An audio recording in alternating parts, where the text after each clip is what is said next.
तो देखिए, वजह चाहे जो कुछ हो, लेकिन महाकुंभ पर सवाल उठाने वाले अखिलेश यादव अकेले नहीं हैं। अखिलेश यादव के सांसद और माफिया मुख्तार अंसारी के भाई अफजाल अंसारी ने तो महाकुंभ को लेकर बेहद ही आपत्तिजनक टिप्पणी कर दी है। कांग्रेस नेता हुसैन दलवाई भी महाकुंभ पर सवाल उठा चुके हैं। तो अब सनातन का विरोध करने वालों की लिस्ट में उद्धव गुट का भी नाम शामिल हो चुका है। लगातार लिस्ट बढ़ती जा रही है। कैसे कैसे सवाल उठाए जा रहे हैं हम आपको दिखाएंगे, लेकिन सवाल यही है बड़ा कि आखिर इस लिस्ट को बड़ा करने के बाद क्या कुछ किया जा रहा है। ये देश सनातनियों का है और यहां पर अगर सनातनियों की भावनाओं के साथ खिलवाड़ होगा तो राजनीति कैसे कीजिएगा। ये रिपोर्ट देखिए। संगम तट पे नहा करके व्यक्ति पवित्र हो जाएगा, पाप धुल जाएगा। उससे तो लग रहा है कि नर्क में तो कोई बचे ही नहीं। गंगा माई में स्नान लेते हैं तो मेरे ख्याल से कितनी गंदगी होती होगी। इसकी वजह से यहाँ बड़े पैमाने पर बीमारियां फैल जाएंगी।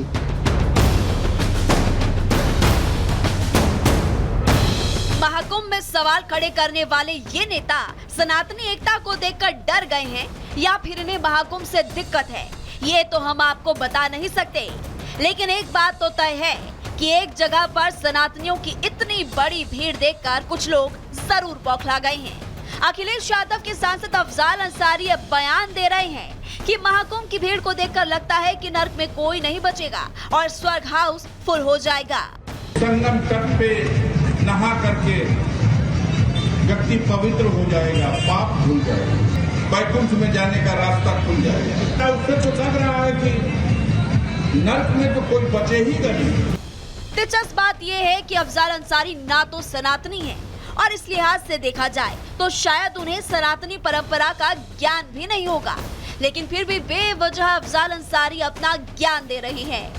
इस लिस्ट में सिर्फ अफजाल अंसारी ही नहीं जो महाकुंभ का विरोध कर रहे हो। शिवसेना उद्धव गुट के विधायक और सांसद संजय राउत के भाई सुनील राउत का नाम भी सनातन का विरोध करने वालों की लिस्ट में अब जुड़ गया है। सुनील राउत ने बयान दिया कि मैं तो 2 दिन प्रयागराज में था, महाकुंभ का मजा देख रहा था, कौन कितने पाप धुल रहा है ये भी देख रहा था। लोगों को पाप धोता देख मेरे मन में ख्याल आया कि कहीं उनके पाप मेरे बदन में ना चिपक जाए। ये सोचकर मैंने डुबकी ही नहीं लगाई और बिना डुबकी लगाए चला आया। आले कोई बऱ्याच लोकांनी माझ्या पाया पडले। मी प्रयागराजला होतो का आजच आलो मुंबई सकाळी। 2 दिवस प्रयागराजची मजा घेत होतो। कोणी किती पाप धुतली ती पाहत होतो आणि पाप धुतलेली बघता बघता मला असं वाटलं की पाप माझ्याच अंगाला चिकटतील की काय, म्हणून मी डुबकीच मारली नाही। जिस तरह संजय राउत के भाई सुनील राउत ने सनातनी परंपरा का मजाक उड़ाया, उस पर बीजेपी की तरफ से भी जवाब आया और बीजेपी नेता राम कदम ने सुनील राउत को सनातन विरोधी बता दिया है। हिंदुओं की आलोचना, हिंदू धर्म की आलोचना, ये आपका और श्रीमान उद्धव ठाकरे जी का प्रातः सांझ ये रोज का नित्य कर्म बना हुआ है। तो क्या आप संगम के डुब्बी पर भी कटाक्ष करोगे?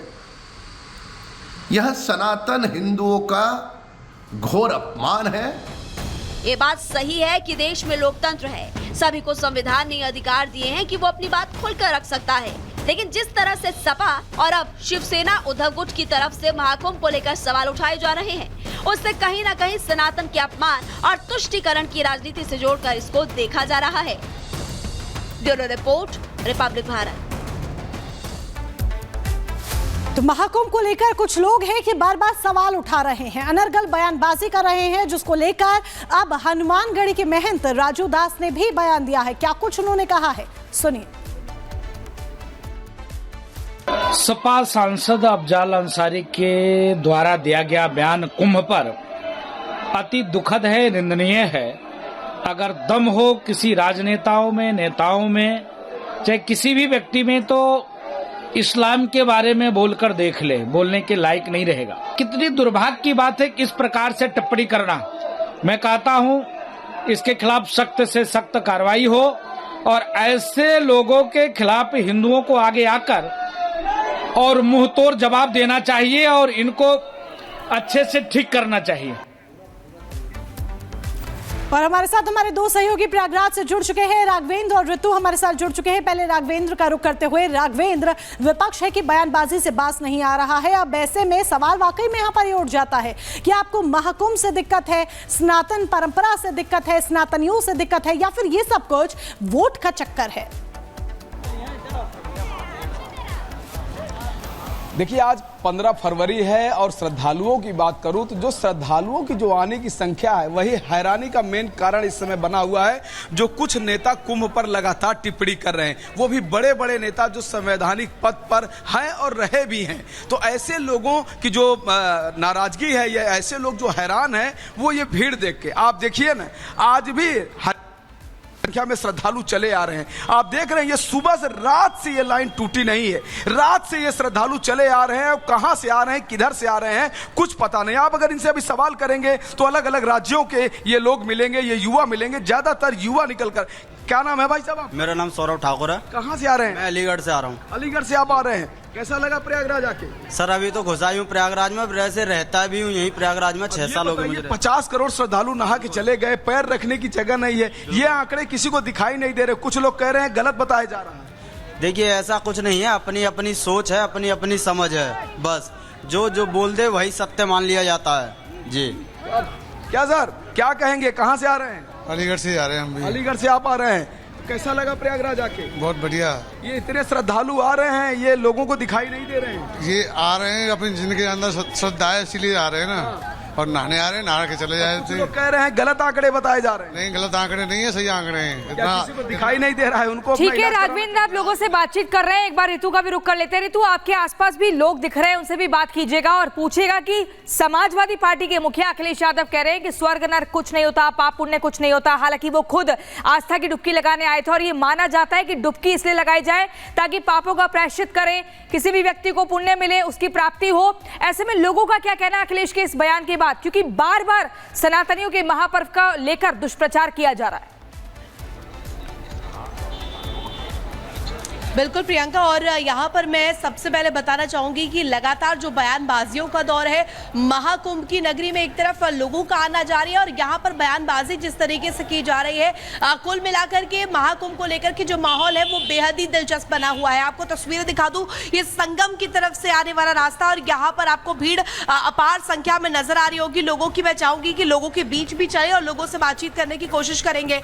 भैया, कहाँ से आए आप? रेवाड़ी से आए हैं। हाँ जी। कैसा लग रहा है महाकुंभ? बहुत अच्छा लग रहा है जी हमें। अच्छा, अखिलेश यादव बयान दे रहे हैं, वो डुबकी को लेकर के कह रहे हैं, कैसा उनका बयान लग रहा है आपको? हमें तो बिल्कुल अच्छा नहीं लगा जी। बिल्कुल अच्छा नहीं लग रहा है, तो गलत कह रहे हैं वो? बिल्कुल गलत। और भी लोग हैं। आप कहाँ से आई हैं? उदयपुर से। उदयपुर से आई हैं। अखिलेश यादव पर क्या विचार है? वो कह रहे हैं कि यहाँ पर डुबकी लगाने को लेकर के वो तमाम बातें कर रहे हैं। नहीं, हमको नहीं पता, हम तो ऐसा नहीं बोलना चाहिए उनको।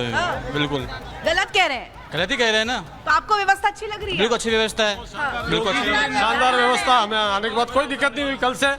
या बहुत शानदार व्यवस्था। अखिलेश यादव राजनीति के हिसाब से कहते हैं तो वो तो झूठी बात। अच्छी व्यवस्था कर रखी है जी। बहुत अच्छी व्यवस्था। हाँ, बहुत अच्छी व्यवस्था कर रही है, बहुत शानदार। ये बयानबाजी क्यों हो रही है विपक्ष की? मैडम, ये तो राजनीति के हिसाब से कर रहे हैं, अखिलेश को अपनी सत्ता बचाने के लिए, बाकी कुछ नहीं है। तो स्वर्ग और नर्क, ये तमाम बातें जो अखिलेश यादव कर रहे हैं, सब गलत बोल रहे हैं। जो 2013 में हालत की थी वो नर्क से बदतर थी कि ये स्वर्ग बना रखा योगी जी। इतनी बड़ी भीड़ को संभालना आसान है कि मुश्किल है? इतनी मुश्किल चीज है, लेकिन कितने आराम से सबने दर्शन किए। ये बहुत बड़ी चीज है। भीड़ आई हुई है, इतने आराम से सब चीज समझ जा रहे, इतने सारे लोग आए हुए, तब भी कुछ भी नहीं है। देखिए, सवाल यही